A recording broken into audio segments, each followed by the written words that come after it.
Good morning everyone. Today we have Mr. Prakash Panigrahi with us to share his success story.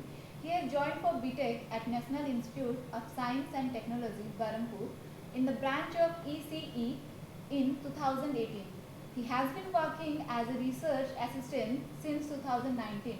He has done the certification courses in computer vision object detection with OpenCV and Python, using Python to access web data, the Arduino platform and C programming, introduction to IoT and embedded system, Python data structure, PCAP programming essential in Python, and nanoelectronics in designs and fabrication. Talking about his project, it includes visible light-based communication system, a non-invasive glucometer, Python project Pillow and OpenCV, and PDMS-based low-cost pressure sensor.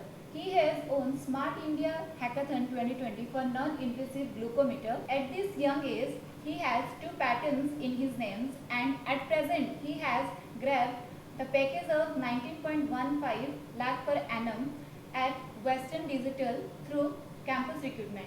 Mr. Prakash, a hearty congratulations on your success. Thank you very much. So, can you tell our viewers how did you come to know about NIST Berhampur, and how did you set up your mind to join at NIST? Actually, I was not interested in joining BTech first. I went to Bangalore to do a bachelor's in visual arts course. There, actually, what happened that I got some personal problems over there, so I had to come back to Berhampur. And as I am born and brought up in Berhampur, NIST has always been there in Berhampur for like from 1996. So my parents and my family members, my friends are also joined in NIST. So what my family member told, okay, it's fine if you left Bangalore, then you can always join NIST. It's a good college, and it has a very good rapport in the entire the state. So that made me think that okay, yeah, it's fine. I can join NIST, and let's see what happens in the future. How has NIST helped you to secure a good job at Western Digital? The job that I have at Western Digital is an on-campus job. So NIST has played a major role on bringing Western Digital to on campus. So I think that that's the major role NIST has played. Along with that, I think all the certification courses, all the time I have spent on the labs, all the teachers and all the students, my friends and my seniors also, they have played a major role in getting me where I am right now. Okay, that's great to know about the NIST. The third question is that to whom would you like to account for your success? Okay, I would say I'm thankful to Dr. Sandeepan Malik. I am whatever I am is because of him. I am also thankful to NIST because the only purpose I have stayed on NIST is because of Sir Sandeepan sir. Without him, I would have left the institute in like second year. So he is the major contribution of like what I have right now, what I have achieved, whatever I have, all the patents, all the publications, whatever I have is because of him. I have stayed in his lab for like more than 2 years. I'm a research assistant. So whatever I have achieved is I am thankful to him. From a student perspective, or let me say from your perspective, what is so unique about NIST? Okay, about NIST, I would say the teachers are quite very good. They are very helpful. They are very friendly. What I have felt is they support you. They support the students no matter what. Even if the students are doing wrong, they correct them, and also they punish them, but also they consolidate them that yeah, it's not good to do, and they try to bring out the inner talent that the student has. And I would say we have some great labs over here. We have a great great teachers, great students also. I have friends.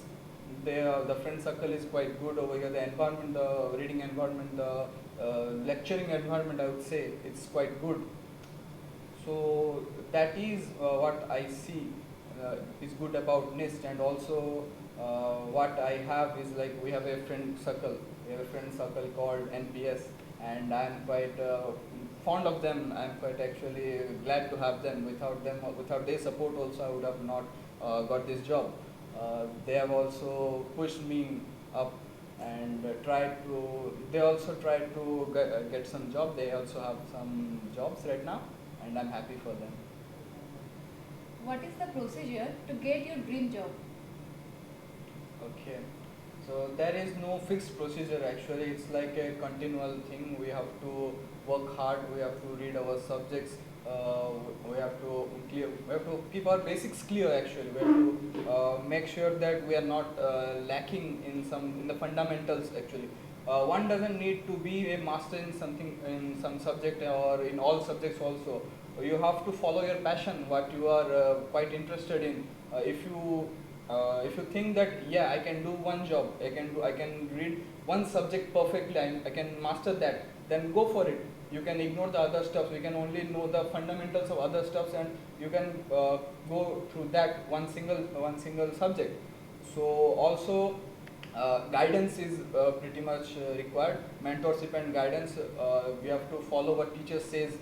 Some students do not listen to what teacher says. While a teacher is teaching in the class, they do not pay attention. I think that is the demerit of the students. That's why they lack what is needed to show in a technical interview. So I think everyone should listen to the classes. Along with that, in interview also, before reaching the interview level, we have to clear a written test, a written aptitude and coding test if it's a IT company. So to clear that also, we have to make ourselves well in quantitative analysis. We have to make our thinking style. We have to change our thinking style. We have to be good at logical questions also. So I believe practicing for 6 months for quantitative thing will be fine for clearing the written test. And for the technical skills that you require to crack the interview, I believe that it's a 2-year process that you have to start from the beginning of second year, I think. Yeah, that is the process that I followed to get this job. Would you like to give any message to your juniors and friends in the matter of career building? Yeah, sure.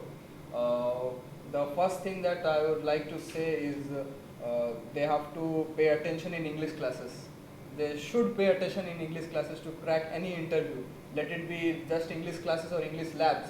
They have to learn the etiquettes, how to give interview, how to talk properly, how to do the phonetics correctly. So I believe the English teacher has a great impact on how to crack an interview in that perspective. Uh, besides that, I would say they should have an ideal model of what they want. They should be ambitious. They have to set a goal or to reach where to reach in after 4th year. So I had set my ambition to reach to take a job greater than 10 LPA, 10 lakhs per annum, and I've got a 19 LPA, so I have quite achieved what I wanted in the first year. So they have to be greedy for knowledge. They have to learn. Learning is a continuous process. You cannot learn overnight, or you cannot learn in one go. So we have to be continuous. We have to read again and again to learn something, to actually learn something. Skill is actually necessary. Instead of marks, instead of CGPA, skill is actually necessary for getting sustained in a job or in any corporate job. Let it be an IT job, let it be a code job, let it be anything. Skill is quite important. So to develop skill, what one has to do is to work practically. They have to think practically instead of having bookish knowledge. They have to use their hands.